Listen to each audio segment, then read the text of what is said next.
de Toulouse s'est déroulée du 10 avril 1814 de 6h à 21h et opposa les troupes de l'armée impériale française commandée par le maréchal Soult aux troupes de la coalition anglo-hispano-portugaise, se soldant par une victoire tactique française mais une victoire stratégique de la coalition en raison de la perte de la ville. La bataille a été livrée sur le seul territoire de la commune de Toulouse. Les forces en présence sont de 42 430 hommes côté français, 49 446 hommes face aux Français, constitués par le Royaume-Uni, le Royaume d'Espagne et le Royaume de Portugal. Les Français auront 321 morts, 2369 blessés ou prisonniers. Côté de la coalition, 583 morts et 5024 blessés ou prisonniers. On peut dire que la ville a été évacuée dans la nuit du 10 au 11 avril par un plan audacieux du maréchal Soult et qui a permis d'évacuer une armée quasiment intacte. En évacuant Toulouse, bien sûr, il abandonne une base d'opération très importante dans le sud-ouest, mais il peut amener ses blessés et son matériel. On peut considérer ce point de vue français comme étant une belle victoire. Néanmoins, il ne sait pas que Napoléon vient d'abdiquer. Wellington sera surpris d'entrer dans Toulouse, victorieux, très acclamé par la foule. Écrivain historien qui fait partie des premiers investigateurs de cérémonie avec M. Jacques Sicard. Je remercie le colonel Guessin du souvenir napoléonien.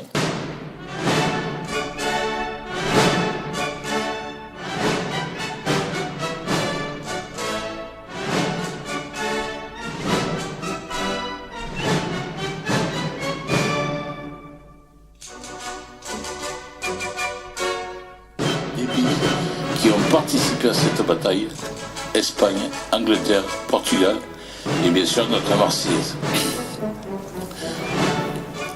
Lecture du combat de la bataille de Toulouse du 10 avril 1814. Situation générale avant la bataille.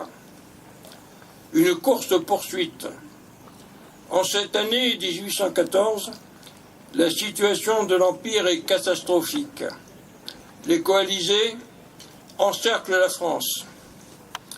Du nord au sud, ce sont Bernadotte, prince royal de Suède, et ses 150 000 hommes, Blücher avec 80 000 Prussiens, Schwarzenberg et ses 180 000 Autrichiens.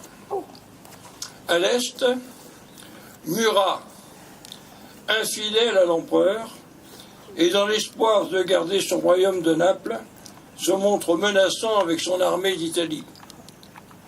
Au sud, en Espagne, dans un climat hostile, l'armée française, sous les ordres du maréchal Jean de Dieu Nicolas Soult, bat en retraite et regagne la France par le Pays basque devant l'armée des coalisés anglo-hispano-portugaises du marquis de Wellington. Serré de près dans Bayonne, Soult évite Bordeaux, favorable aux royalistes, et préfère venir sur Toulouse, qu'il connaît bien. Il est originaire de Saint-Amand, à l'ouest de Mazamet, dans le Haut-Languedoc. Il tient à y refaire ses forces, réapprovisionner ses hommes, surtout en chaussures, et se rapprocher du maréchal Suchet, qui, à l'est, refuse sur Perpignan. Suchet ne viendra pas. Est-ce la déroute? Non. Car le maréchal Soult, par une manœuvre rapide via Saint-Gaudens et Muret, trompe Wellington, qui, pensant le prendre le cours, emprunte les chemins du Gers, chemin boueux, où il s'enfonce et perd du temps. Le temps gagné par Soult lui permet d'organiser des points forts, des redoutes, ancêtres des blocos, autour de Toulouse, telles celles de la Sépierre, vers la Borbe, des mâts du Colombier et des Augustins au-dessus de Valma, du Calviné vers la Pujade et Albi ou encore du moulin de Bourrassol, de la patte d'oie de l'actuel fer à cheval. La bataille. Retardée au maximum par les escarmouches savamment orchestrées par les Français et le franchissement de la Garonne, les 51 838 hommes et les 52 pièces d'artillerie de l'armée de Wellington, largement supérieures en nombre, face aux 41 482 combattants français, dotés d'un meilleur armement et de 121 pièces d'artillerie, commandées par le maréchal Soult, attendent de passer à l'attaque. Les coalisés déclenchent la bataille le jour de Pâques, le 10 avril 1814, au petit matin. Le temps est pluvieux. Le canon tonne. Les combats se dérouleront principalement à l'est de Toulouse. Il faut citer le combat des Écossais au pont Jumeau et ceux du moulin de Bourrassol. L'assaut est violent, mais la défense acharnée décourage les coalisés. Leurs pertes sont beaucoup plus importantes que celles du maréchal Soult. Les soldats français, même affaiblis, font preuve de courage et de sens tactique. Malgré le déséquilibre des forces en leur faveur, l'élan des coalisés anglais, espagnols, portugais est brisé. Et avec la nuit, le combat a cessé. Le 11 avril au matin, le calme est revenu. Le marquis de Wellington s'interroge. Il comprend, mais trop tard, qu'il a été dupé. L'incroyable est arrivé. Dans la nuit, les troupes françaises évacuent Toulouse dans un silence complet, avec tous les blessés, armes et bagages, par la route et le canal du Midi, en direction de Baziège. Le maréchal Soult et ses troupes ont, avec maestria, discrètement et habilement su s'exfiltrer en direction de Castelnaudary et Revel. Les pertes humaines. Du côté français, 3202 hommes, 322 tués, dont le général de division Éloi Taupin, 2425 blessés, dont un général de division et 3 généraux de brigade, 453 prisonniers ou disparus. L'armée des coalisés perdra 4756 hommes, 653 tués, dont 4 généraux, 4087 blessés, 16 disparus. Au total, ce sont 7956 hommes qui sont touchés dans leur chair. Les Anglais considèrent cette bataille comme une victoire, car ils occuperont la ville, et d'ailleurs, ils seront très bien accueillis par une partie non négligeable de la population. Nous considérons qu'elle est le dernier épisode d'un long combat retardateur de plusieurs mois, mené de main de maître par Soult. Entre la bataille d'Orthez, le 27 février, et celle de Toulouse, il s'écoule plus d'un mois, ce qui, même à l'époque, est considérable. Les soldats de Soult défendaient l'Empire, comme leurs pères avaient défendu le royaume de France, et leurs descendants défendront la République. Ces soldats combattaient avant tout pour leur patrie, la France, et c'est ce dont il faut se souvenir aujourd'hui. Mort pour la France, nous ne vous oublierons pas. Merci.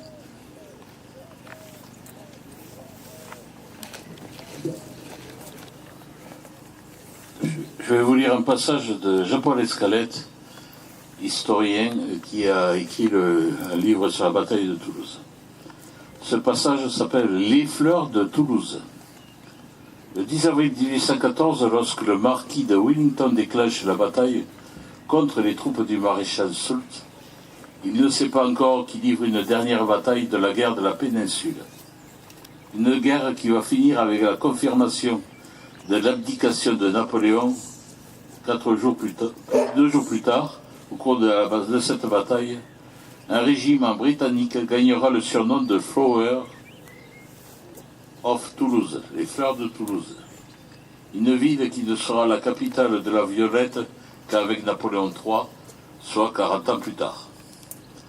Lors des combats sur le Calvinet, tout près d'ici, le 61e régiment d'infanterie, South Gloucestershire, désolé pour mon anglais, mais on ne va pas me refaire, de la brigade de Lambert s'élance à plusieurs reprises contre les positions du 120e régiment de ligne qui résiste à 4 attaques successives.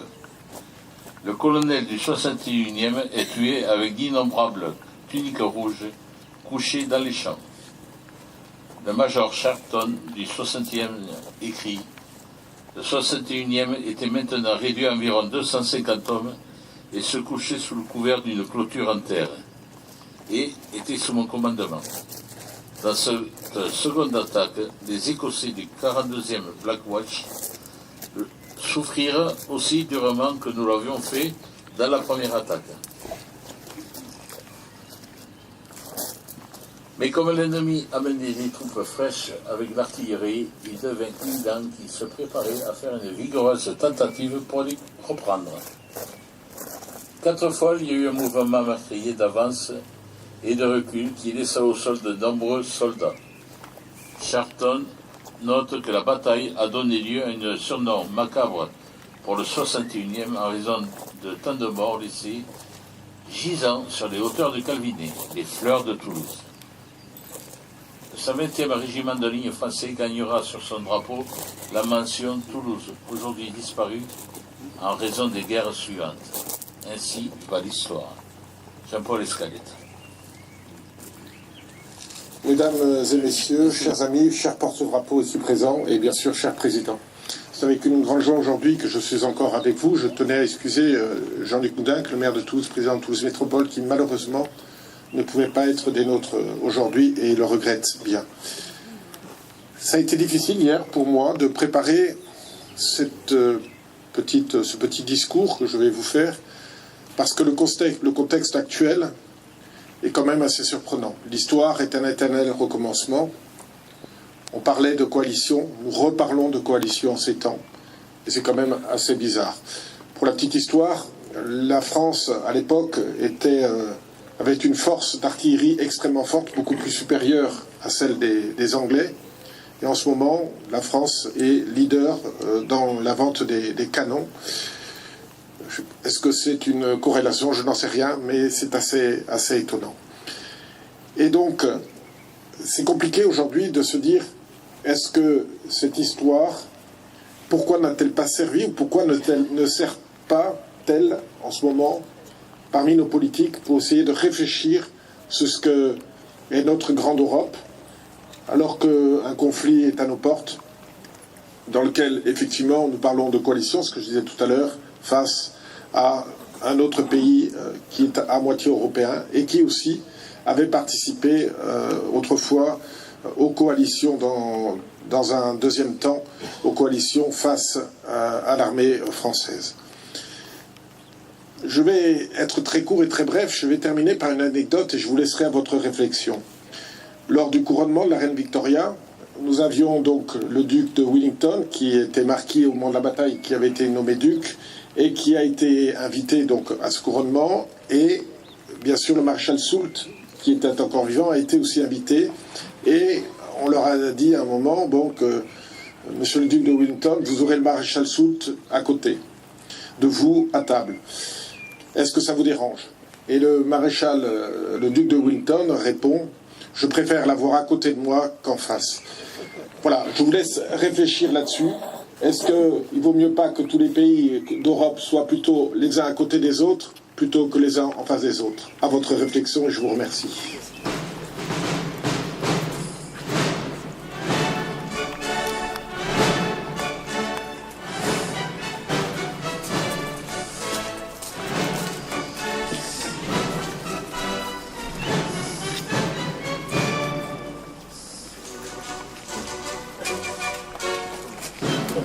Gerbe du souvenir napoléonien, section Midi-Pyrénées, déposée par Monsieur le colonel Guestin.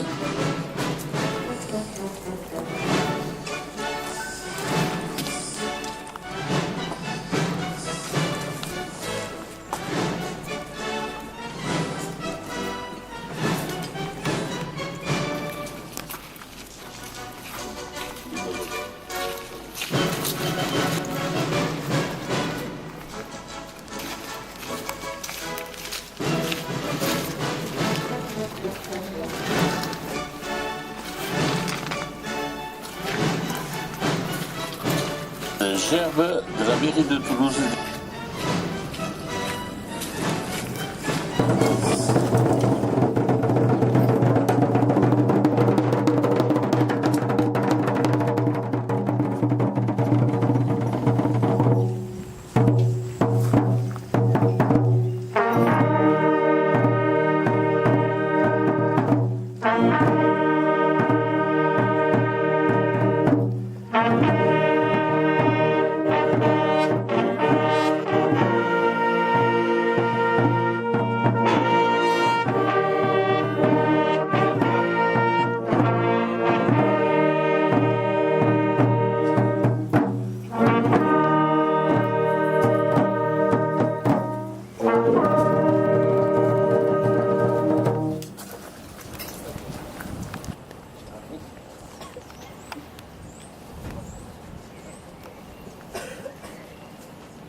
Dépose au gerbe. En vue de sécurité.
Apporte à la victoire.